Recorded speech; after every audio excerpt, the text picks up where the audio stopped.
The CDC is recommending folks not travel during the Thanksgiving holiday, but some people will still get on a plane next week. So our Simon Chowdhury is sharing what you need to know before you even leave the driveway.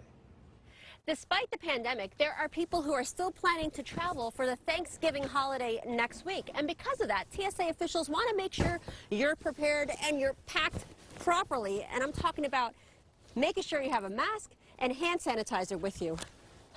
How am I going to fit a third suitcase? Next week could be the first time many travelers are getting on a flight since the pandemic started. With the spike of 1 million new cases nationwide over the last week, the CDC is against any travel next week, saying it will be difficult to stop the spread of the virus. But many will still get on a plane, and that's why the TSA has these reminders. Wear a mask and get ready to briefly take it down so a TSA officer can identify you. Bring 1 bottle of hand sanitizer up to 12 ounces per passenger, despite other liquid restrictions.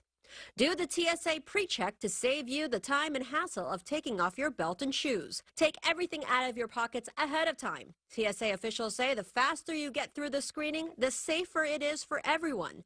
Be aware of the COVID-19 restrictions in place at your destination. And of course, stay home if you're feeling sick. Really take a close look at making any changes that would make our customers feel safer and actually be safer, as well as our employees. I took all the precautions that I possibly could. Dr. Fahmi Farah has avoided getting on a flight during the pandemic until she had to fly for work recently. She says it's important to do your research on which airline is implementing the safest restrictions and bring wipes in addition to hand sanitizer to wipe down your seat. Dr. Farah also wore a face shield, N95 mask, and surgical mask over that throughout the entire flight. I tested myself after coming back and I tested negative, so it worked, my precautions. Airport officials say it is important for everyone to do their part. Just want to remind everybody to follow the safety guidelines. And despite the fact that they believe travel will be down next week, TSA officials still believe the Wednesday before Thanksgiving and the Sunday after will be the busiest days in the airport. I'm Simon Chowdhury for 7 Action News.